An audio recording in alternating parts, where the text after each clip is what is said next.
Olá, este é o curso de Teologia Básica do Prime Teologia. Vamos passar agora a falar sobre a demonologia, um estudo que complementa a aula anterior sobre a angeologia.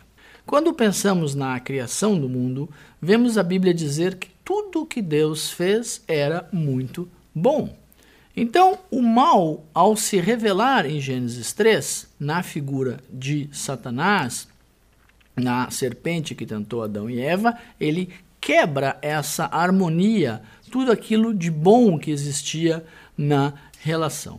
Se nós entendermos que a Bíblia não tem uma ordem necessariamente cronológica, os eventos não são explicados minuciosamente um atrás do outro, e pensarmos que o Apocalipse fala sobre também aspectos do passado, entenderemos que a criação de Deus é diferente.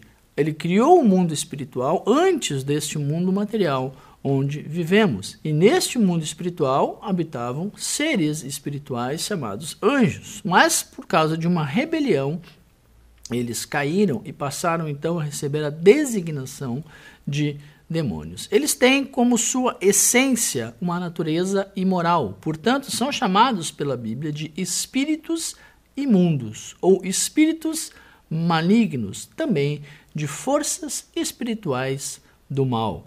Um aspecto importante a ser revelado é de que eles têm poder. Assim como os anjos, eles desempenham funções que requerem o uso de força.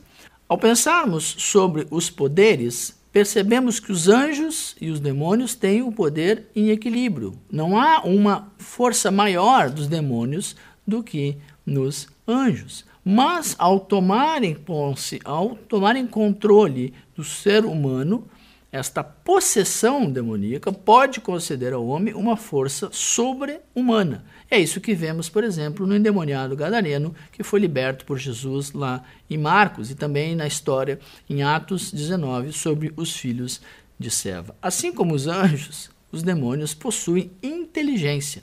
Eles não são oniscientes, não conhecem todas as coisas, mas têm capacidade de deduzir, de planejar, de fazer ali coisas que necessitam deste raciocínio. A sua presença não é infinita, ou seja, eles não estão em todos os lugares ao mesmo tempo.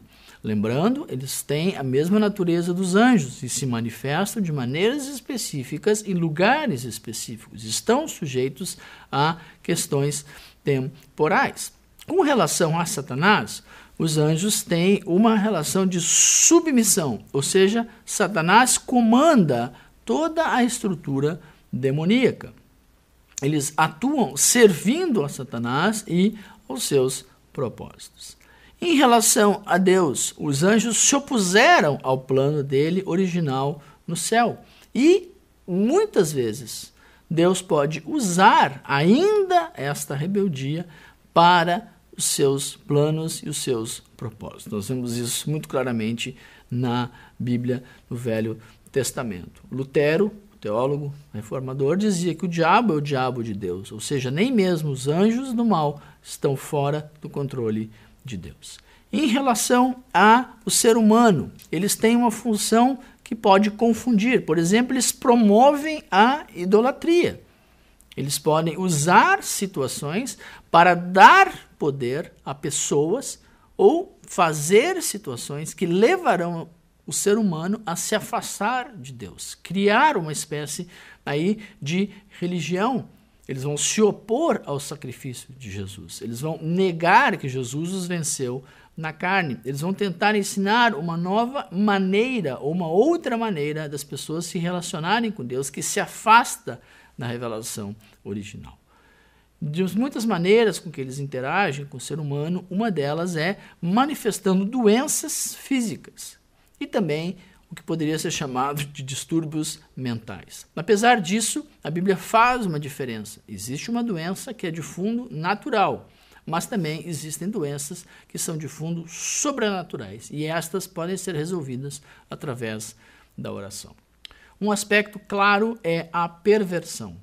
Os demônios têm como interesse perverter as pessoas, perverter o plano original de Deus para o ser humano. E por isso eles podem incitar as pessoas a cometer o mal ou atividades impuras que quebram o propósito de Deus para que o homem viva de acordo com a sua palavra. Também é importante entender quando a Bíblia fala de possessão. O demônio é capaz de possuir o ser humano, é capaz de tomar o controle daquele corpo e daquela mente. E muitas vezes a pessoa não vai entender ou saber o que está acontecendo. Eles são capazes de criar doenças temporárias, como a mudez, ou como a cegueira, ou deixar a pessoa tendo convulsões, ou mesmo tentativas de autodestruição. Mas tudo isso está dentro do propósito para revelar o poder maior que há no nome de Jesus, pois o nome de Jesus é capaz de se opor a tudo isso. Portanto, o cristão não deve temer os demônios, mas entender que eles fazem parte de uma realidade espiritual que está sob o controle de Deus. Quando pensamos sobre a hierarquia e o controle, vemos que no topo está Satanás, palavra que quer dizer adversário ou inimigo, mas ele atende também por outros nomes, como no Novo Testamento, diabo ou o acusador. A Bíblia fala em Jó de que ele tem alguma espécie de acesso diante do céu e está ali para acusar aqueles que servem a Deus, daí esta denominação. Ele é o inimigo de Deus, de tudo aquilo que Deus quer fazer. Ele também se transformou através do tempo no inimigo de Israel, tentando acabar com as promessas messiânicas, tentando acabar com o plano perfeito de Deus através da continuidade de Abraão e toda a sua descendência. Lá em Zacarias, o profeta fala da visão que ele teve e o diabo estava se opondo a Deus lá diante do trono. Ou seja, este embate, muitas vezes é chamado de a luta do bem contra o mal. Ele não tem uma verdade bíblica por trás. Deus não está em pé de igualdade com Satanás. Satanás é um anjo criado, ele não tem onisciência, onipotência e nem onipresença, mas toda essa estrutura de demônios que o servem muitas vezes podem confundir as pessoas se não entenderem verdadeiramente o que a Bíblia faz. No Novo Testamento, vemos Jesus sendo tentado no deserto por Satanás, revelando então um outro aspecto da sua personalidade. Ele é o tentador, ele tenta fazer novamente o que já havia feito com o ser humano lá no jardim do Éden. Ou seja, Jesus ensina um pouco da natureza de Satanás quando em João fala que ele veio para matar, roubar e destruir. Estes são os propósitos. Quando nós entendemos que a pessoa de Satanás é um ser espiritual real, nós vamos ver que ele também tem um propósito, ele também tem um plano e de muitas maneiras tenta se impor sobre o plano que Deus tem para a humanidade. Em Satanás está a origem do pecado. A Bíblia fala claramente que ele é mentiroso e pai da mentira, que ele é homicida desde o princípio e que vive pecando. Não aparece em nenhum momento na Bíblia a pretensão de mostrar uma mudança, ou uma redenção, ou uma salvação para este anjo, mas pelo contrário, de que ele ficará até o final dos tempos tentando combater tudo aquilo que Deus tenta estabelecer para o seu povo na terra. Ele dá origem ao pecado quando oferece para Eva a possibilidade do conhecimento do bem e do mal. E Eva escolhe o mal, assim como o anjo que estava no céu escolheu o mal, tendo se transformado, portanto, em Satanás. A oposição, o embate das hostes demoníacas e das hostes celestiais, elas acontecem de uma maneira que nós não compreendemos totalmente.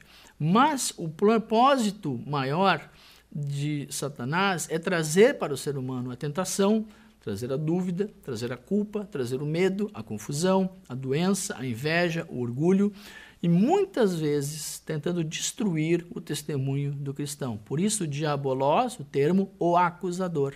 Ele está criando situações onde ele prejudica ou tenta prejudicar o testemunho do cristão, tanto no céu quanto diante da sociedade onde o cristão vive. Porém, é importante frisar, o seu poder é limitado. Porém, é importante frisar que o ensino bíblico deixa muito claro que o diabo só faz aquilo que Deus lhe permite. E existe a promessa que um dia ele será encerrado em cadeias eternas, ele será afastado totalmente do convívio e o ser humano se livrará dessa influência. No Antigo Testamento, nós vemos a palavra demônio sendo usada de uma maneira diferente do que no Novo Testamento. Por quê? Muitas vezes ele se apresentava para os seres humanos de outras formas. Ou seja, era ele que estava por trás de todo o falso Deus, de toda idolatria, de tudo aquilo que tentava se colocar entre Deus e o homem.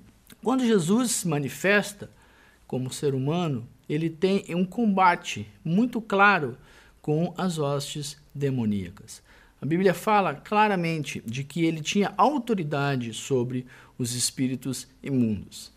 E ele estabelece uma nova aliança com o ser humano. Jesus faz isso através da cruz, através do derramamento do seu sangue. E na cruz ele venceu, a Bíblia nos ensina, toda a força do mal.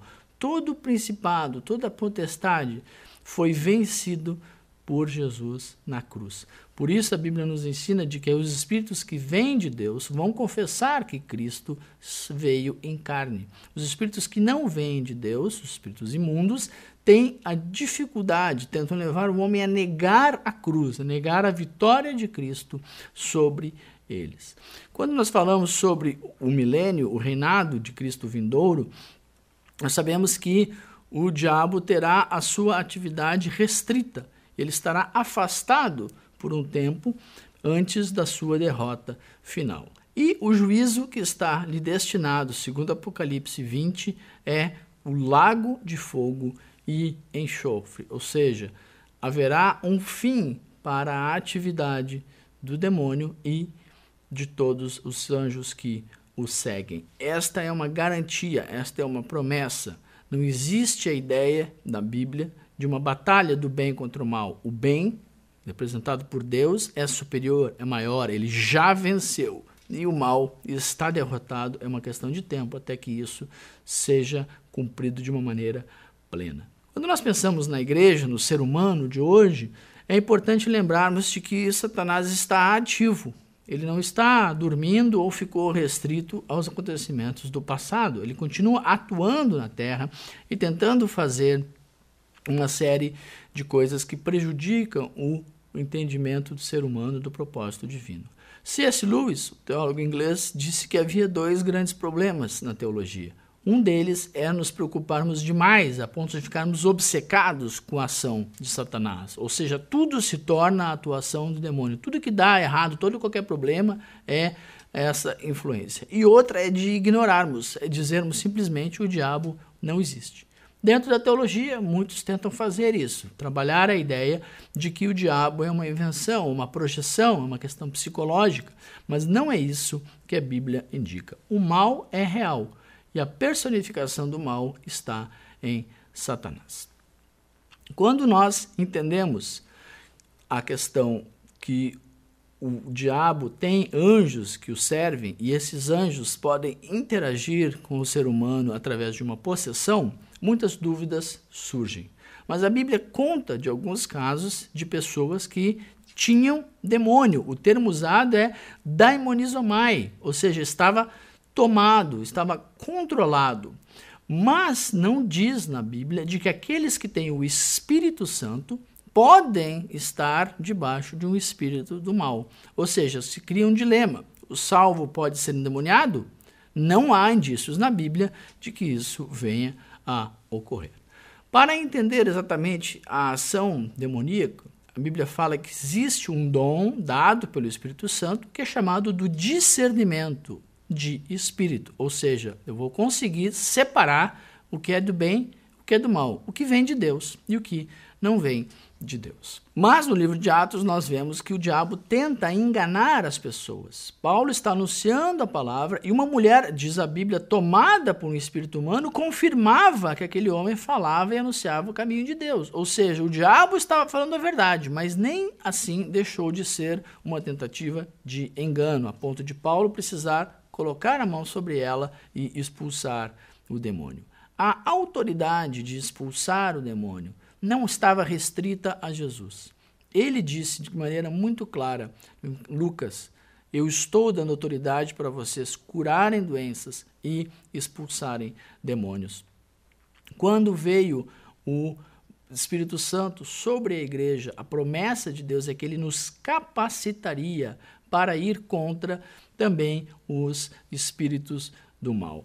Atos mostra Paulo dizendo que em nome de Jesus os demônios saíam daquelas pessoas. Ou seja, a igreja continua estabelecendo, em nome de Cristo Jesus, a vitória sobre o demônio e todos os seus anjos. Mas isso é importante ressaltar. A igreja recebeu a autoridade para manifestar isso para a glória de Deus, não como uma manifestação pura de poder, não como um exibicionismo, não como uma maneira de querer mostrar algo que não está glorificando a Deus. Todos os relatos que nós temos na Bíblia de pessoas sendo libertas, havia um propósito. Jesus ensina que essa libertação precisa ser garantida através da pessoa ser cheia do Espírito Santo. Caso contrário, a sua vida, que era atormentada por demônios, pode ser então mais prejudicada, porque voltariam numa quantidade ainda maior. Jesus, ao longo de seu ministério, mostrou na proclamação de que o reino vinha para quebrar aquilo que Satanás tentava impor sobre as pessoas. E é através da fé. Os cristãos têm condição de entender que este conflito espiritual está vencido.